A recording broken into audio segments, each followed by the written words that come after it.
Esperamos que hayan disfruté del día y el clima. Tuve un día maravilloso. ¿Te cuento un momento? Sí. Mi hija tuvo que ir a una cita y Josiah también necesitaba llevarla. Fueron a Harlingen. Mi esposa, bendito sea Dios, tuvo que trabajar. Yo estaba solo y pude cargar a mi nieta. Así que por como 2 horas me veo más alto esta noche.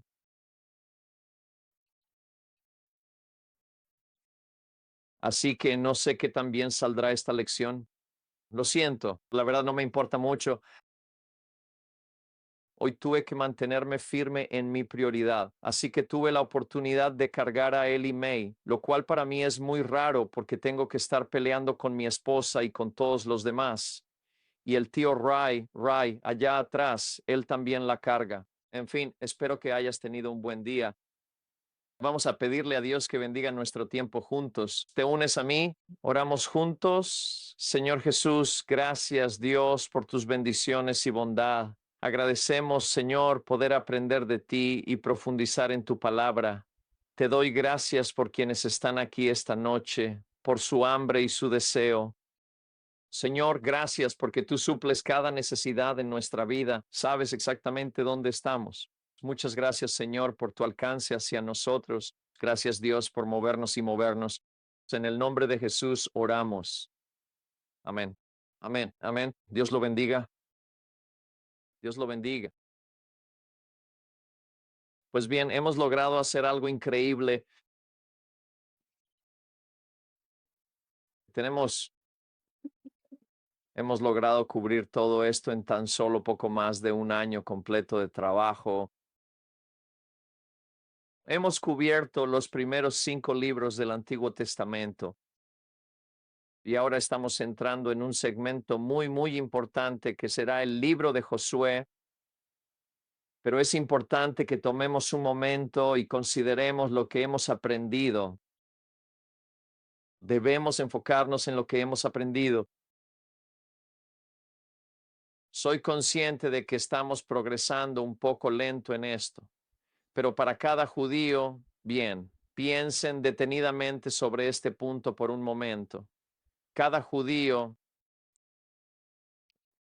cada judío del Nuevo Testamento, todo lo que escuchaban, lo que se les enseñaba o lo que se les predicaba, tenía perfecto sentido porque tenían la base del Antiguo Testamento sobre la cual apoyarse. Porque todo lo del Antiguo Testamento traía una comprensión clara de lo que se estaba desarrollando en el Nuevo Testamento. Así que cuando consideramos por un momento lo que hemos aprendido, hemos estudiado el libro de Génesis, que es el libro de los orígenes, donde todo comienza a llegar a nosotros. Reconocemos que existe la necesidad de obediencia. Dios creó al hombre, puso a Adán en el jardín y le dio una sola regla, solo una regla. No comas del árbol del conocimiento del bien y del mal. Una regla sencilla, ¿verdad? Todo lo demás es tuyo. Y así vemos que hace falta obedecer. Y luego Adán desobedeció a Dios. Y ahora vemos la consecuencia de que Adán desobedeciera a Dios. Él come del árbol del que no se supone que debe comer. Y entonces sucede algo muy trágico. Aprendemos sobre el pecado. Aprendemos sobre el pecado y porque el pecado ha entrado en ambos.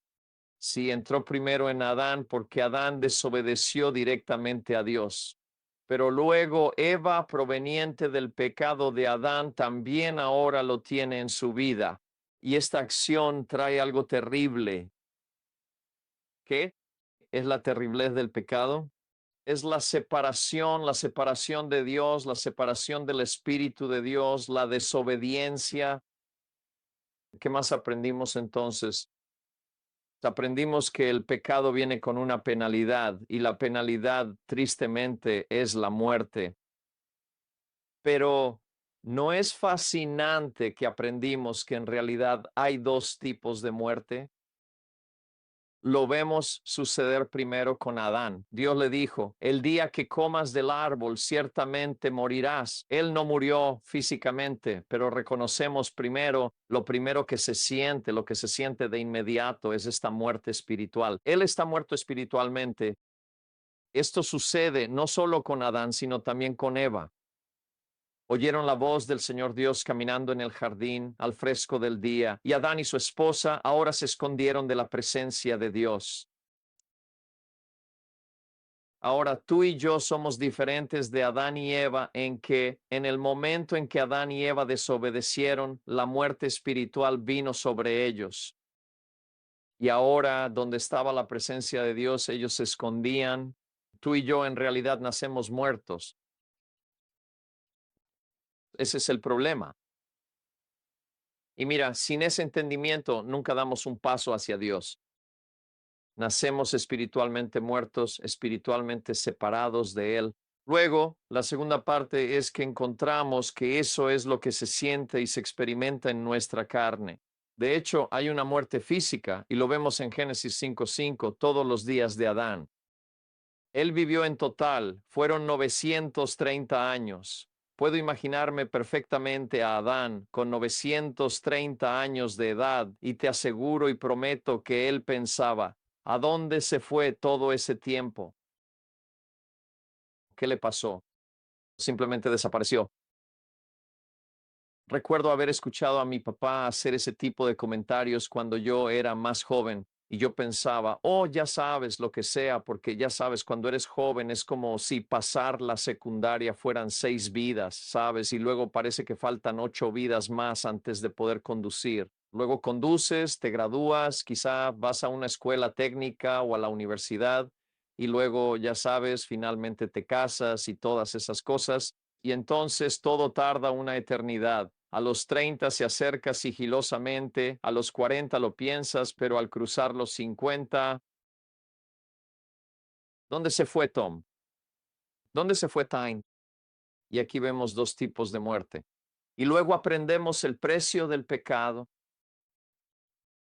El pecado sí tiene un precio que debe pagarse y llega de una manera única, llega por medio de la sangre. Recuerda, Adán y Eva están desnudos, están tratando de cubrirse y así aprendemos algo. No podemos cubrirnos a nosotros mismos. No podemos solucionar nuestro problema de pecado. No podemos solucionar nuestro problema de desobediencia. Solo Dios puede solucionar nuestros problemas. Vaya, eso es importante. Solo Dios puede hacerlo. Por eso tenemos que acudir a Dios. Y vemos que se necesitaba una cobertura. Así que la sangre es una cobertura para nosotros, una cobertura espiritual para nosotros. Y al hombre y a su mujer, el Señor Dios les hizo túnicas de pieles y los vistió. Así que estamos aprendiendo mucho mientras avanzamos en esto. Y luego aprendemos por primera vez acerca de la gracia. Hay una gracia inmensa que se manifiesta porque Dios comienza a considerar la condición en la que están Adán y Eva. ¿Cuál es la condición de Adán y Eva? Están en pecado. Dios aún no ha llevado a cabo todo su plan de redención para ellos. Él apenas está comenzando a mostrar cómo será. Está empezando a revelar esto. Y entonces Él lo reconoce. Si Adán y Eva se dan la vuelta y corren hacia el árbol de la vida y comienzan a comer del árbol de la vida, condenarán sus almas al infierno para siempre. No habrá manera de redención para ellos. Y así vemos que Dios hace esta declaración. He aquí, el hombre ha venido a ser como uno de nosotros, conociendo el bien y el mal, y ahora no sea que extienda su mano y tome también del árbol de la vida y viva para siempre. Vemos que Dios expulsa a Adán y Eva del jardín del Edén y pone un ángel con una espada encendida para custodiarlo, para que no puedan comer del árbol de la vida. Así que una declaración muy poderosa que ocurre aquí es que aparece esta gracia de Dios en Génesis. Y luego vemos la fe en acción. Por primerísima vez, finalmente vemos la fe porque descubrimos que Adán ha estado enseñando a sus hijos y les enseña a dos hijos llamados Caín y Abel, que ahora que ya tienen edad suficiente deben presentar una ofrenda a Dios. Y no hay duda cuando lees el contexto de esto de que Adán les había dicho, qué tipo de ofrenda debían llevar. Así que vemos que la fe es necesaria. Ellos traen sus ofrendas. También se nos presenta el subproducto del pecado. ¿Cuál es el primer subproducto cuando aparece el pecado? Es la rebelión. Abel trae el sacrificio correcto, porque ¿cuál es el precio del pecado? Sangre, sangre de un animal inocente, una vida por una vida. Y de esta manera él trae su ofrenda, pero Caín decide, "No, ¿sabes qué? Yo solo traeré vegetales, traeré cosas de mi huerto. Le llevaré eso mismo directamente a Dios." Y vemos que el fuego cae sobre el sacrificio de Abel. Así es como supieron la diferencia. Así es como supieron que Dios aceptó uno y rechazó el otro, porque lo pusieron allí. Y el que Dios aceptó se encendió en fuego. El de Abel es consumido por el fuego, el de Caín no lo es. Y así aparece este subproducto de la rebelión. Y el Señor le dijo a Caín, ¿por qué estás enojado? Fíjate en lo que hace el pecado, en cuál es el subproducto del pecado. Siempre sientes que sabes, puedo hacer lo que quiera. ¿Por qué no deberías aceptarlo? Debería ser lo suficientemente bueno. ¿Cuál fue la primera cosa en el huerto? Obediencia. Un solo árbol. Ahora hay una manera correcta de presentar un sacrificio y tiene que ser el sacrificio correcto. Entonces, por qué estás enojado? ¿Por qué estás airado? ¿Por qué ha decaído tu semblante? Si haces lo correcto, ¿a qué se refiere con eso? Si simplemente haces lo que te estoy pidiendo que hagas, no es tan difícil, solo haz lo que te pido, ¿de acuerdo? No serás aceptado. Y luego dice, pero si no haces lo correcto, el pecado estará a la puerta. Y esto es lo que da tanto miedo. Su deseo será para ti y el pecado te dominará. Cuando tienes dificultad para simplemente seguir y obedecer a Dios, el pecado se convertirá en el factor dominante en tu vida. Y así vemos esto, vemos lo que comienza a suceder en esto. Y luego, si eso no fuera suficiente, vemos que la progresión del pecado va de la desobediencia a la rebelión y ahora lo siguiente es el asesinato. Tenemos el primer asesinato, tenemos la primera muerte, tenemos a Caín levantándose y matando a su hermano Abel, asesinándolo allí. Y así, a medida que comenzamos a avanzar en esto, vemos naturalmente lo que sucede con el pecado. Verás, nunca se queda pequeño. Así como un niño crece, también crece la naturaleza pecaminosa y simplemente seguía haciéndose más y más grande hasta el punto en que leemos que Dios vio la maldad del hombre era mucha en la tierra y todo designio de los pensamientos de su corazón era solamente el mal. Y eso es lo más triste. ¿Era qué? Continuamente. Era continuamente. Y Dios miró hacia abajo y encuentra a un hombre llamado Noé y Dios comienza a hablarle a Noé. Dios comienza a hablarle. Sabes, hay tantas cosas sobre las que siempre queremos saber, ¿verdad? ¿Fue esta la primera vez que escuchó la voz de Dios? ¿Sabes? Fue que Dios había notado que Noé estaba construyendo altares y que Noé estaba trayendo sacrificios y que Noé estaba siendo obediente. Y entonces ahora Dios comienza a hablarle a Noé y luego le pide a Noé que haga la cosa más descabellada que uno pueda imaginar. Quiero decir, esta tarea es enorme. Le dijo, está bien, quiero que construyas esto, una barcaza flotante, este barco enorme, enorme, porque va a empezar a llover y voy a inundar la tierra. Y así Noé comienza a construirla. Así que vemos el segundo acto de fe. Abel tiene fe. Él ofrece el sacrificio correcto. Noé tiene fe y construye un arca. Así vemos su gran obediencia. Algo más que vemos y que quiero compartir contigo es que donde hay fe, la fe tendrá obediencia, pero la fe también tendrá acción. La fe no es solo decir, te creo, Dios, sin actuar. Abel tuvo fe y trajo el sacrificio correcto. Noé tuvo fe, creyó en Dios y construyó un arca. Siempre habrá obediencia y siempre habrá acción en ella. Y así Noé tiene 3 hijos.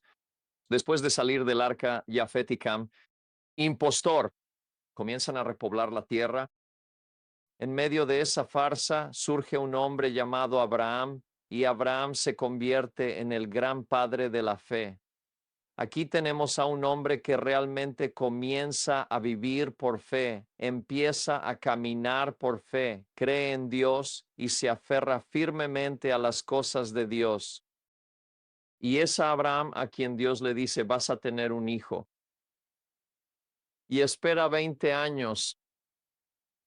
Durante 20 años se aferra a Dios, cree en Dios, es obediente a Dios.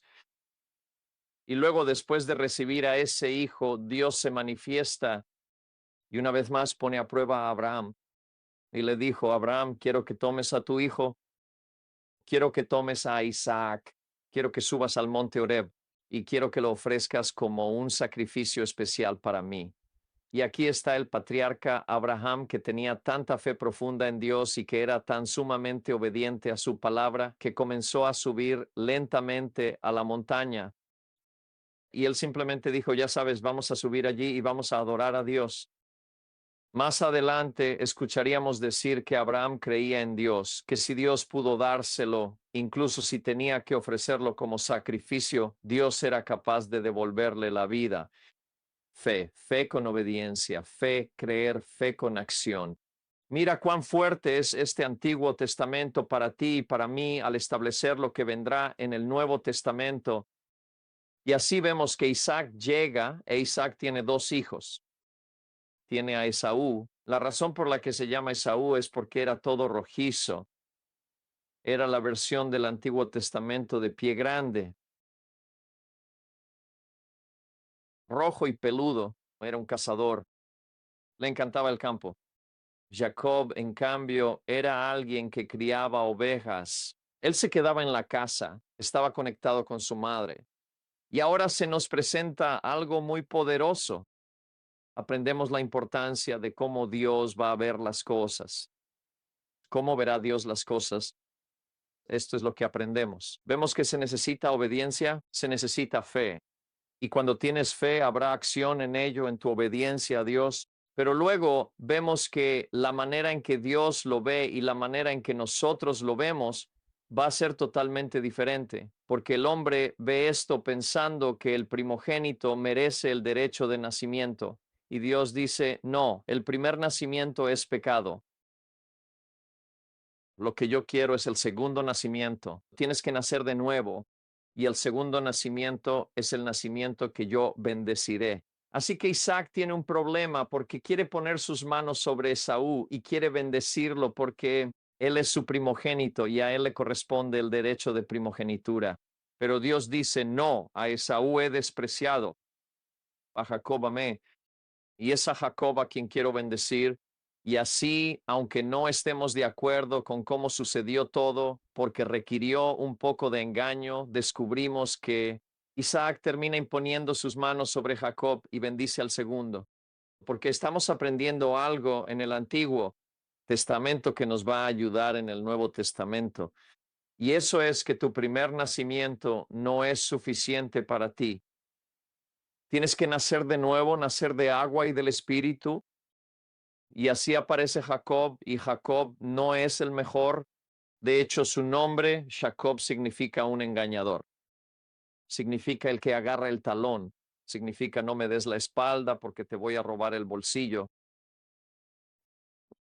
No cierras los ojos cuando estás cerca de Jacob, pero Jacob tiene una experiencia. Empieza a luchar con un ángel porque se da cuenta, si Dios no me ayuda, mi hermano me va a matar y todo me será quitado. Y tiene este momento con Dios que lo cambia para siempre. De hecho, el ángel del Señor lo golpea en el muslo. Su cadera se sale del lugar, así que camina diferente para siempre desde ese día en adelante. Y su nombre se cambia. Él va de Jacob a Israel. Israel, Israel o ISRA significa gobernado. Él significa Dios. Ahora él está gobernado por Dios, regido por Dios. Así que aprendimos algo muy fascinante. Se necesita obediencia, Se necesita fe. Donde hay fe habrá acción, habrá seguimiento, habrá un sacrificio y un precio pagado por el pecado. Se donará sangre. Y el segundo nacimiento es el que va a ser bendecido y habrá un cambio de nombre. Habrá un cambio de nombre. Seréis conocidos como gobernados por Dios, regido por Dios. Luego vendría Jacob y tendría 12 hijos con 4 mujeres diferentes. Cada uno describe una tribu: Rubén, Simeón, Leví, Judá. Si puedes revisar la lista, vemos que lo que significan estos nombres es que son los nombres de las tribus. Y así empezamos a ver esto, que estos grupos llegan a ser conocidos como las 12 tribus de Israel, cada tribu tomando formalmente el nombre de su propio padre. Así que tendrías a los rubenitas, simeonitas, levitas, judaítas, Isaacar, Zabulón y así sucesivamente. Así es como llegaron a ser conocidos y cómo fueron listados. Y así vemos entonces cómo sus hermanos vendieron a José. José es llevado finalmente a Egipto. Es vendido como esclavo. Y Dios, en su singularidad, sin embargo, toma a José. Y no pasa mucho tiempo antes de que veamos que se convierte en el segundo al mando de todo Egipto, bajo el faraón. Y así leemos eso, Jacob. Y sus otros hijos y todas sus familias, ellos vienen a Egipto. José está a cargo allí. Y esto es lo que dice la Sagrada Escritura, que fueron 70 los que entraron en Egipto. Y se les da la tierra de Gosén. Se les da la tierra de Gosén. Es en ese momento cuando termina el Génesis. El libro de Génesis abarca aproximadamente 2300 años. Desde el tiempo de Adán, muchas gracias, hasta el momento cuando José está en Egipto, han pasado 2300 años. Así que cuando entramos en el libro de Éxodo, vemos que Israel ha estado en tierras de Egipto durante 400 años. Han pasado de ser 70 personas a ahora ser más de 1 millón. Están cerca de 2 millones, como 1.600.000 personas y más de 400. Dios los ha bendecido. Y el libro de Éxodo es único. Abarca aproximadamente 120 años. Cubre toda la vida de Moisés. La vida de Moisés se divide en 3 segmentos, cada uno de 40 años. Primero va a cubrir ante todo su crianza en el entorno egipcio, 40 años. 40 años en el desierto, cuidando las ovejas de su suegro, estando casado. 40 años sacando a Israel de Egipto, dirigiéndolos hacia la tierra prometida. Así que 120 años. Recordamos que a Moisés le sucede algo asombroso. Él es capaz de escuchar y aprende el nombre de Dios. Es aquí en Éxodo.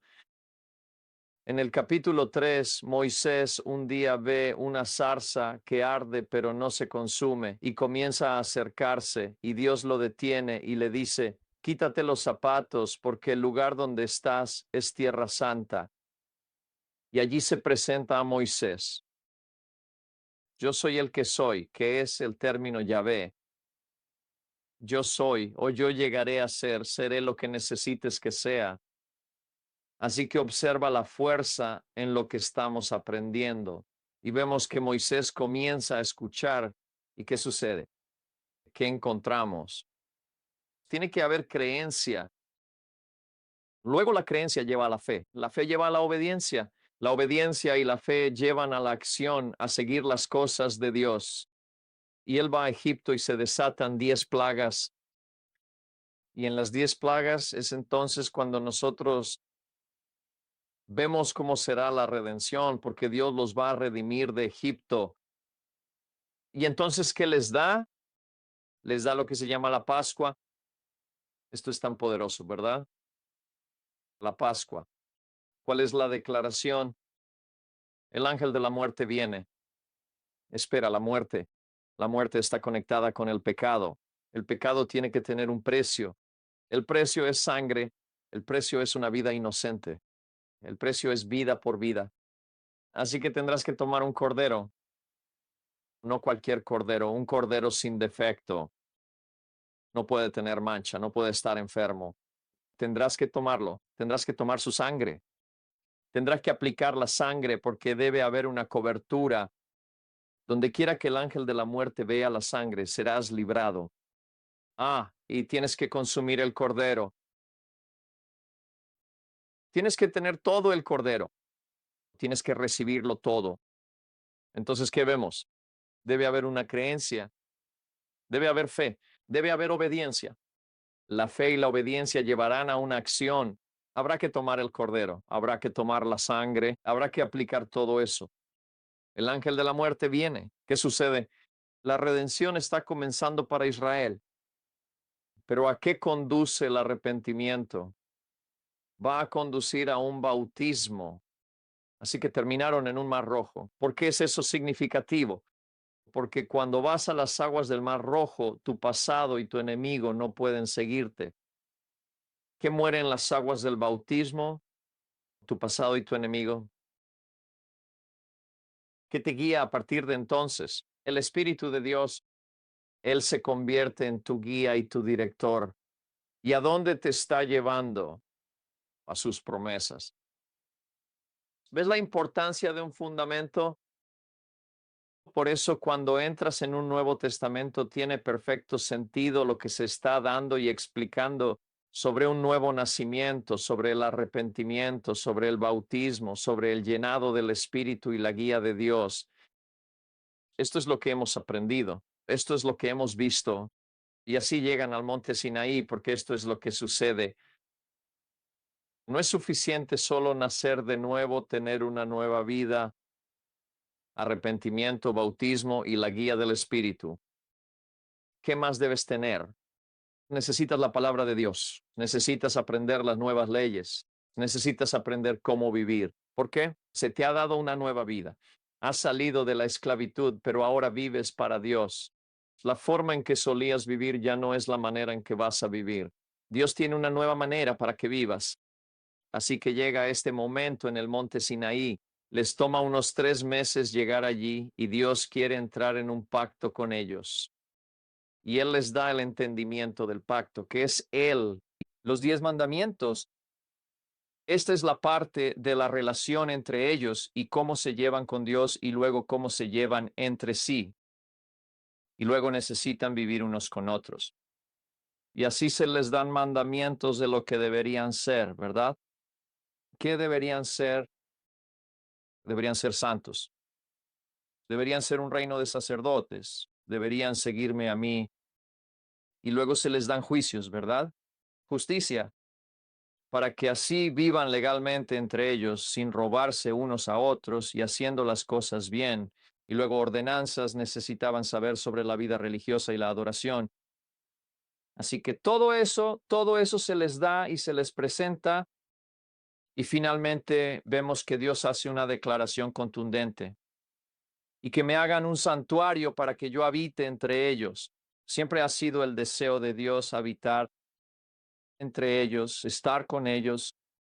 Y luego fíjense, conforme a todo lo que te muestro, hazme un santuario, pero esperen un segundo, asegúrense de hacerlo según les digo.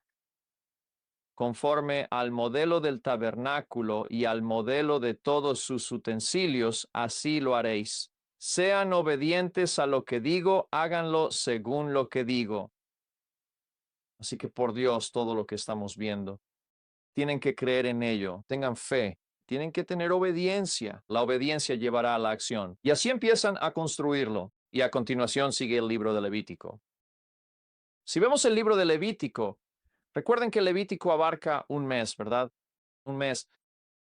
Un mes. En Levítico ya han completado el tabernáculo. Todo el mobiliario está allí dentro. Ahora ha sido santificado para Dios. Los sacerdotes, el sumo sacerdote, los levitas, todos ellos están establecidos. Vemos que todo está preparado para la adoración. se nos describen todos los sacrificios, los tipos de sacrificios que deben traer. Y luego pasamos al libro de Números. El libro de Números abarca 40 años. En el libro de Números se presenta este censo. El censo, dos censos muy importantes. Primero, para conocer a todo el ejército que tienen, de 20 a 60 años. Luego vemos cuántos levitas tenemos que puedan formar parte del sacerdocio. Y luego empezó a dar las distinciones de cómo cada grupo empezará a alinearse alrededor del tabernáculo. Y da su posición en cuanto a la marcha y en cuanto a la batalla. Todo eso está en Números. Y luego Deuteronomio. Aquí es donde hemos pasado algunos de nuestros últimos momentos juntos y esto solo dura una semana. Poco más de una semana es la duración de Deuteronomio. Y es un sermón de Moisés cuando comienza a predicarles y comienza a instruirlos y comienza a decirles. Y luego la parte más triste del libro de Deuteronomio va a ser y es la muerte de Moisés. A los 120 años de edad es llevado al monte Nebo. No se le permite entrar en la tierra prometida. Y antes de que se vaya, habrá un cambio en el liderazgo. Observamos cómo pone sus manos sobre Josué y comienza a elevar una oración por él. En este preciso momento, el liderazgo va a ser transferido formalmente. Pasará de Moisés a Josué y se posicionará oficialmente sobre él. Y en este momento se convertirá finalmente en el nuevo líder de toda la nación de Israel. Miren, quiero que todos ustedes entiendan muy bien que el liderazgo de Josué va a ser muy diferente al de Moisés, especialmente por todo lo que ahora tienen en sus manos.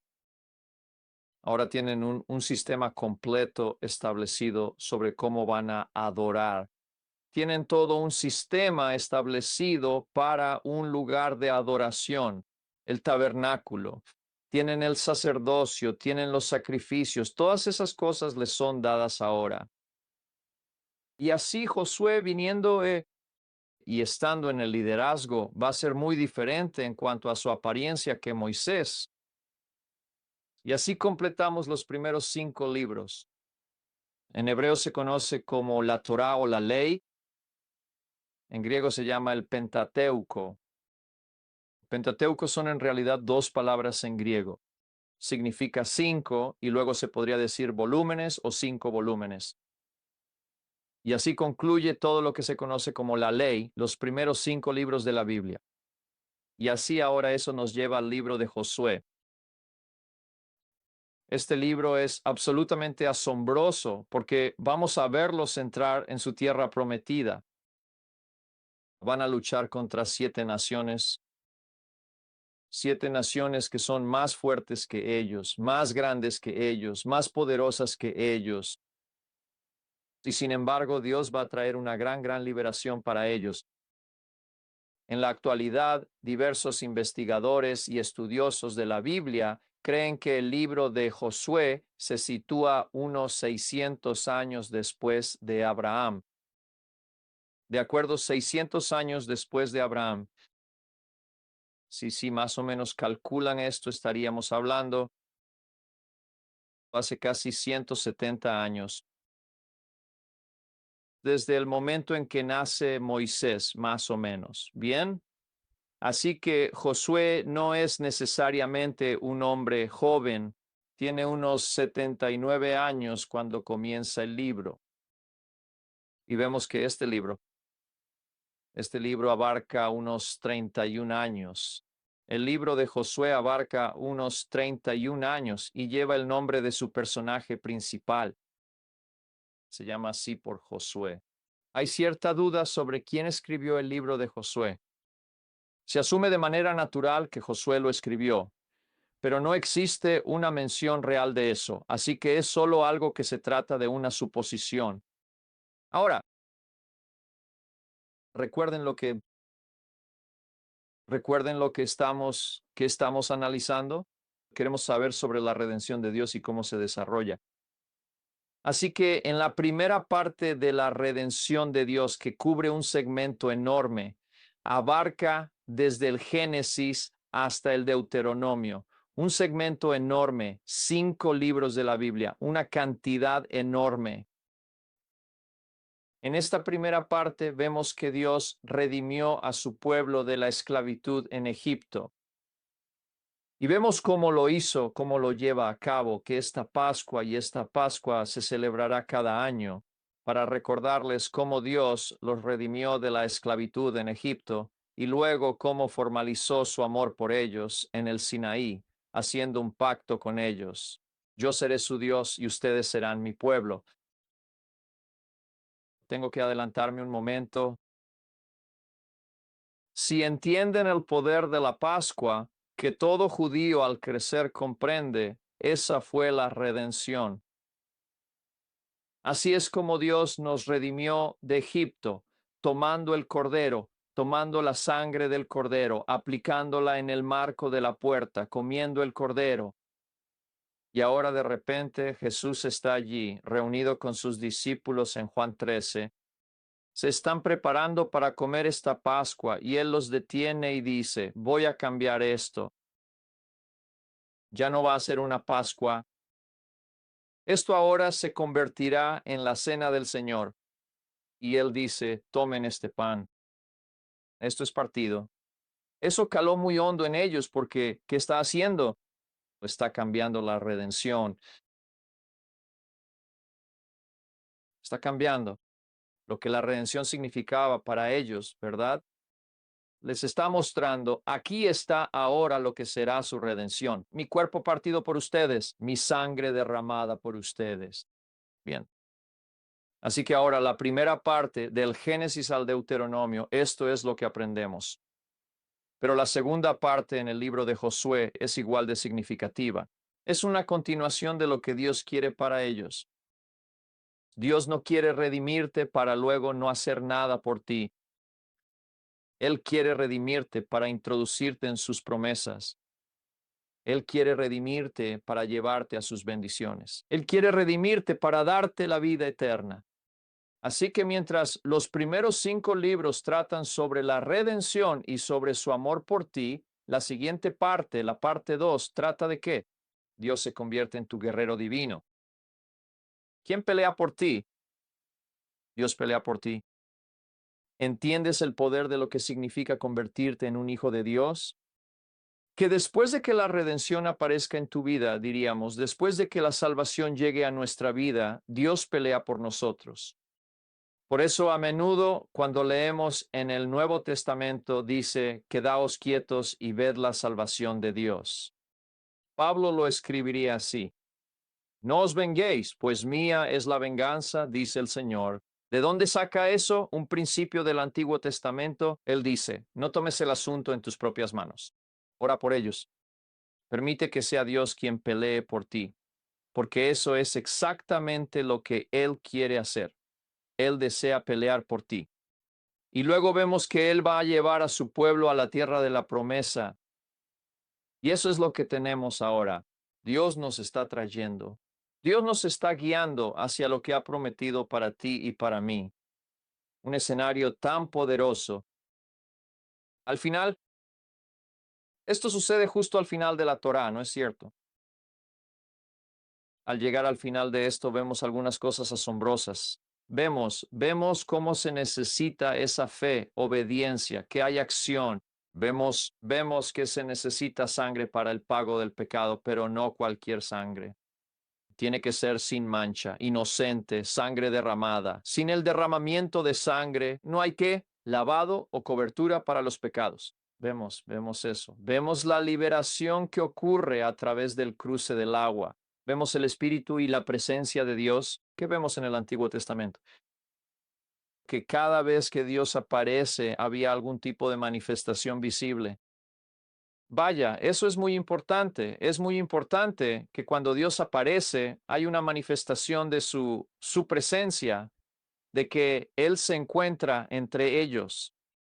Y así llegamos al final de la Torá. ¿Y qué encontramos? Encontramos tristemente lo que hace la desobediencia, ¿verdad? No creyeron a Dios y vagaron 40 años por el desierto. Al final de Deuteronomio están en la tierra de Moab. Han estado allí vagando durante 40 años, esperando a que los desobedientes murieran, esperando a que murieran. Y así que ahora aquí está Josué. Josué se convertirá en el nuevo Moisés. Él ahora va a ser el nuevo líder oficial y se encargará de guiarlos hacia las santas promesas de Dios. Ahora quería tratar esto esta noche. Cielos, ¿a dónde se fue Tom?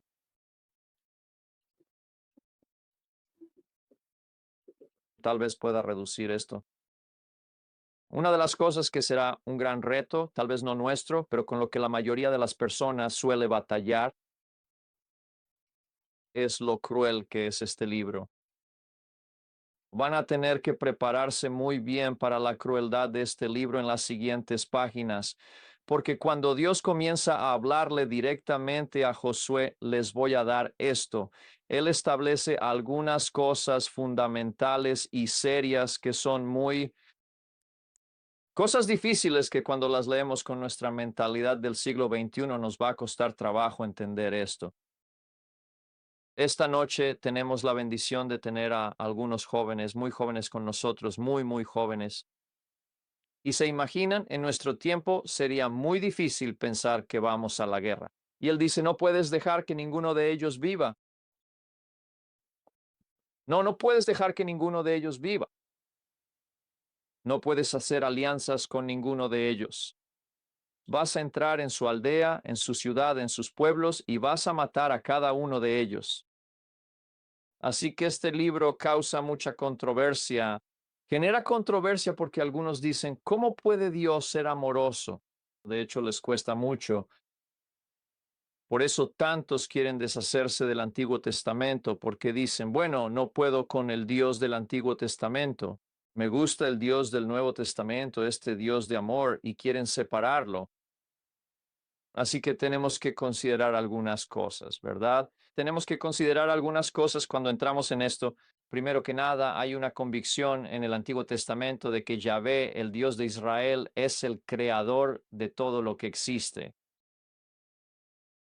Y porque Él es el creador de todo lo que existe, Él es el dueño de todo. Y Él mismo es la persona que puede decidir quién recibe qué. De inmediato nos cuesta trabajo aceptar eso. Nuestra naturaleza humana quiere levantarse y luchar contra eso. Y en alguna parte creo que leí en el Nuevo Testamento que Pablo dijo, ¿quién eres tú, la criatura, para querer decirle al Creador lo que debe hacer? El barro le dice al alfarero, ¿por qué me has hecho de esta manera? Así que lo que aprendemos rápido en el Antiguo Testamento es que Dios es un creador que toma todas las decisiones. Y luego, segundo, ya que todos somos pecadores, todos tienen derecho al juicio de Dios. Todos están sujetos al juicio de Dios. Y por eso es interesante lo que va a suceder. El Señor Dios va a utilizar a Israel para traer un juicio sobre todas las naciones, concretamente a las 7 naciones paganas que viven en la tierra de Canaán. Ahora analizaremos esto detenidamente porque aquí nuestro Dios no está actuando de forma injusta. Lo que Dios comenzará a mostrar e instruir es que empezará a señalar los pecados de todas estas personas. Bien, espero que esto tenga sentido. ¿Cómo conoce Israel el pecado? Ahora tienen una ley. Ahora tienen una palabra que les muestra y les dice qué es el pecado. Miren, sin eso no tendrían conocimiento de lo que es el pecado. Pero ahora, con ella frente a ustedes pueden abrirla, leerla y ver, bueno, esto es pecado. Y así se convierten en un instrumento del juicio de Dios, porque Él dirá, son pecadores, están llenos de iniquidad. ¿Puedo proponerles algo? He hablado de más esta noche. Bien, solo de manera muy rápida. ¿Por qué es que sucede esto exactamente? Debo tener cuidado con cómo expreso esto. ¿Por qué los musulmanes verían a cualquiera que no sea musulmán como un infiel, es decir, pecador? Porque leen su palabra. Y al leerla detenidamente, como muchas personas no se ajustan a eso, terminan diciendo que merecen la muerte, deben ser ejecutados. Así que para ellos, ir y matar a alguien que ven que está claramente establecido, que está lleno de iniquidad, no tienen problema en hacerlo porque sienten que están haciendo lo correcto ante los ojos de su Dios. Ahora, entiendo que esto sea tal vez un equilibrio injusto, pero esto es lo que pasa con Israel. Dios va a usar a Israel para traer juicios sobre estas naciones. Ahora, observen lo que sucede. Si Israel hubiera sido obediente a Dios, ¿verdad? Y hubiera vivido de la manera que Dios quería que vivieran, entonces habrían tenido una vida muy bendecida. Pero ¿qué hace Israel? Se rebelan contra Dios y caen en las mismas iniquidades por las que van a juzgar a estas naciones. Entonces, ¿qué hace Dios? Dios levanta a otras naciones para que los juzguen a ellos. Oh, bueno, eso vendrá en 3 años, pero en fin.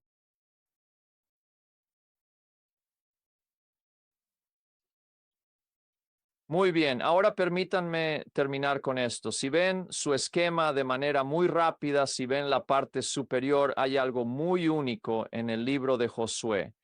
El libro de Josué se encuentra dividido en 4 secciones y la forma en que se divide es por la singularidad de las palabras hebreas y pueden verlas. Se las di enumeradas allí y así más adelante aprenderemos esto. Bien, pero la forma en que querían que sus hijos aprendieran las cosas de la palabra de Dios es asociándolas con el alfabeto hebreo. Por ejemplo, si alguna vez toman el Salmo 119, sé que específicamente en la versión King James es así. Son letras del alfabeto hebreo. Así memorizaban el Salmo 119 según el alfabeto hebreo. Así es. Esta es nuestra primera introducción a ese tipo de pensamiento. ¿Por qué se nos introduce a este tipo de pensamiento? Porque ¿quién acaba de terminar? Moisés. ¿Y qué advirtió Moisés? No lo olviden. ¿Cómo no olvidar?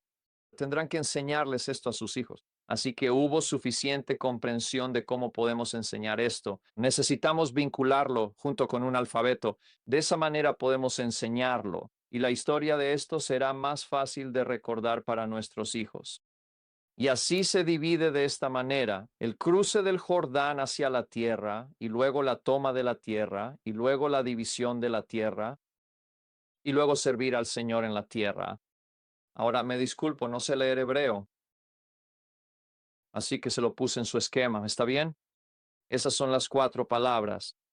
Así que tan pronto como un niño aprendía la palabra, podía conectarla con lo que representaba en su historia. Así que a medida que avancemos, veremos más y más de esto en los escritos, cómo se divide para que pudieran contar su historia, ¿verdad? Podían relatar su historia. Saben, conocemos un poco de nuestra historia de Texas, ¿verdad? ¿Hay alguna misión en algún lugar en la que hemos luchado, pero un judío conoce su historia porque está asociada con su alfabeto? Muy bien, bien. Vamos a entrar en el libro de Josué la próxima semana. Muy bien. Así que gracias por estar aquí esta noche. Vaya, ¿han aprendido?